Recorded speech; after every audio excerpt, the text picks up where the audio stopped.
You guys see, this is why Uncle Charles prefers to day trade level to level style. You guys see, we had the breakdown of 570 yesterday on my 15-minute chart.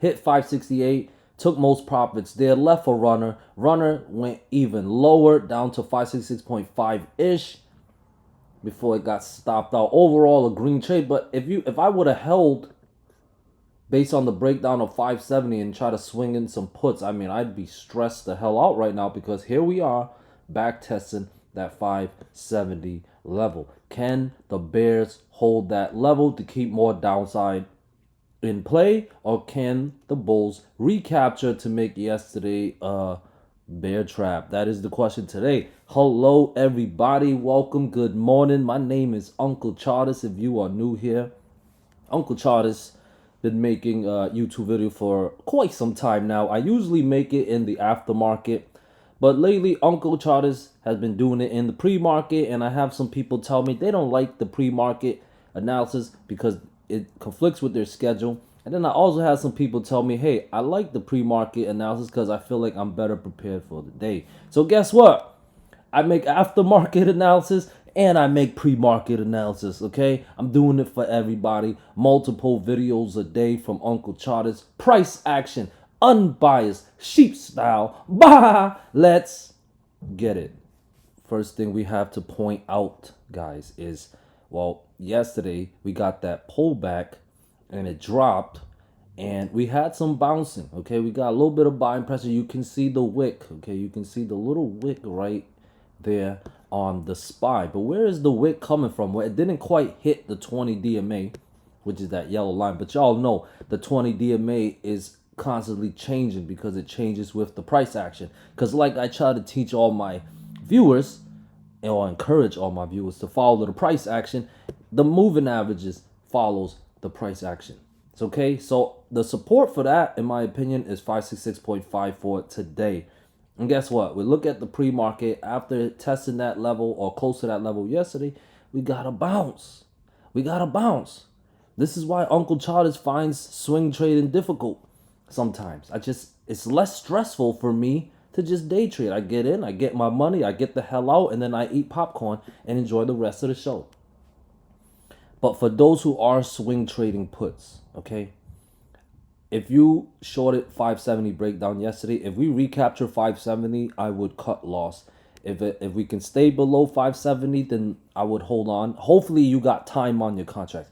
If you don't have time on your contract, then manage your risk accordingly.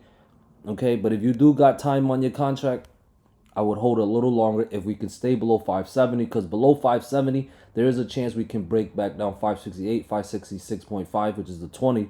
And then the neckline, guys, the neckline of the head and shoulder pattern is 565. I'm telling you right now, we break it down.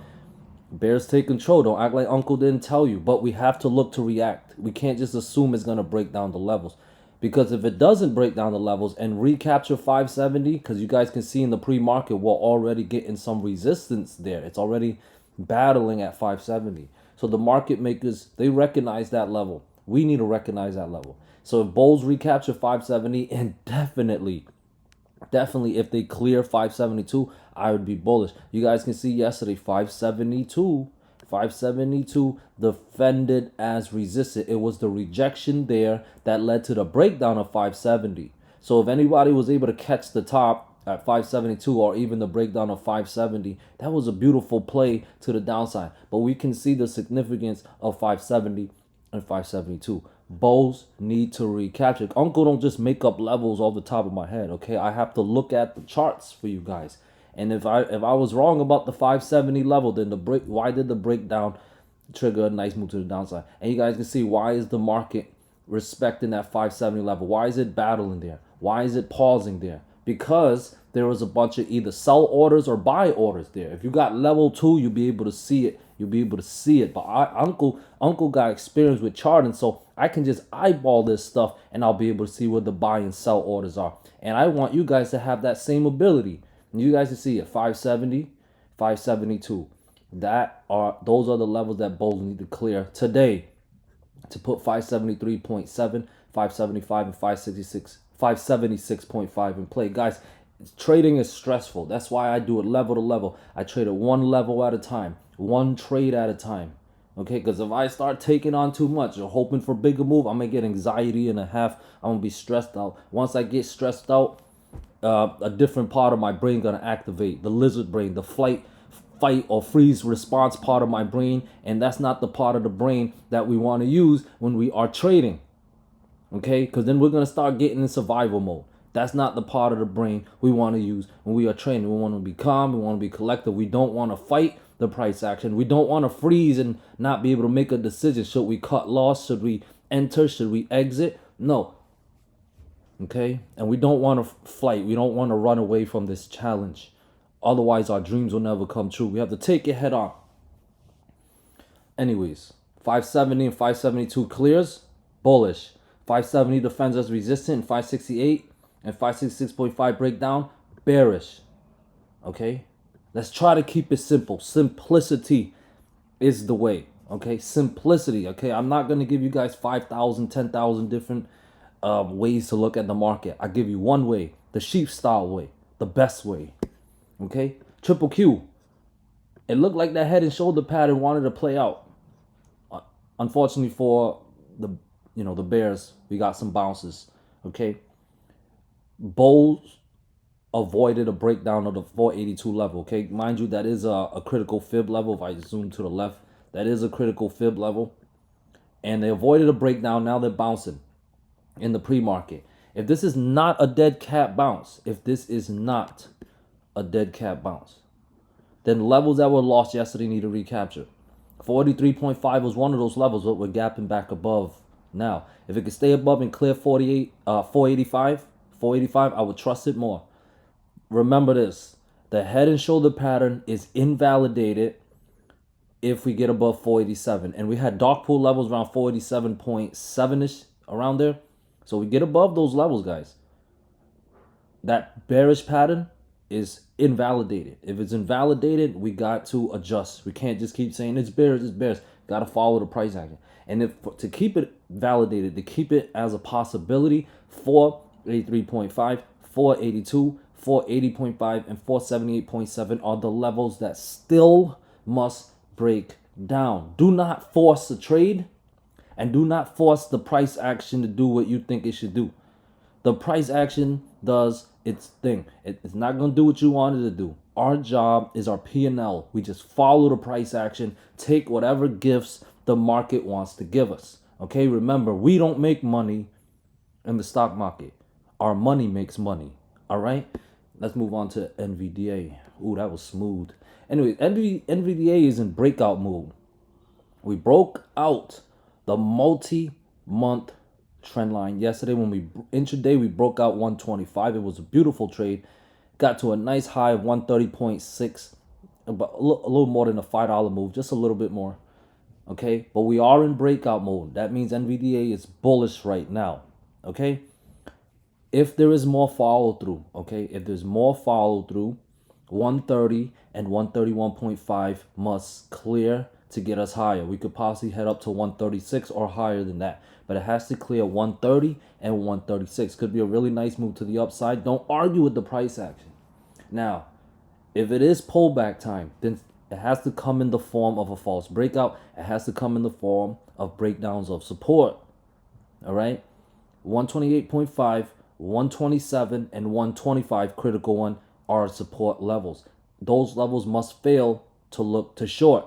Break down 128.5, play it down to 127, leave runners. If 127 breaks down, either hold on to your runner. If you're not in position, then look for the breakdown of 127, play it down to 125, and leave runners. Let your runners run if it's going in your favor. But definitely below 125, I would be bearish. Why? Because that would be a false breakout of the multi-month downtrend line, and that is when I would resume my bearishness. But right now we are in breakout mode, so I'm following the price action, and if we clear those higher levels, 130, 131.5, I am going to look to long. I don't care. I'm following the price action. I only care about my P&L. I don't care about the market going down or up or where I want it to go. I just want it to go somewhere, and I will follow. Okay, I'm like that child that's attached to his mom. Okay, I'm a price action boy. All right, like a mama's boy attached. I want to go everywhere mama goes. Well, that's how I feel about the price action. Tesla had a beautiful, beautiful drop to the downside yesterday. They keep up momentum? If they do, 242, 240, and 237 all must fail to give us a nasty, nasty drop to the downside. And the only people that'll think that's nasty if it happens are the bull bias traders. Sheeps and bears would love it. Okay, but it got to break down 242, 240, and 237 to give us that sign that we are heading down lower. Okay, now bulls don't care. I mean, now sheeps don't care if it goes up or down as long as it go nowhere. It goes somewhere. Now for the bulls, they wanted to go up, and if that is the case, then resistant at 244 and 246 must clear to put 248, 250, and 252 back in play. I would call a bottom if we can recap the 252. I think if we go test 252, we might get an initial rejection from there and head back down. But I can't fully call a bottom until we get back above 252. Okay, you guys got my levels and setups. It's up to you to trade it unbiasedly. And my last one is CrowdStrike, CRWD. Shout out to my Discord member Canvas that brought this ticker symbol to my attention. Look like they're in the chop phase, but you guys know from the chop phase to the trend phase. Okay, chop phase to the trend phase. So even though the chop phase sucks to trade sometime, but one thing it makes me feel good about is that eventually the trend phase is gonna come. And when it comes, it's going to be a very beautiful move. So I have to identify the levels and range so I can be ready. So for CRWD, right, CrowdStrike, I have resistance at 290 and 291.5.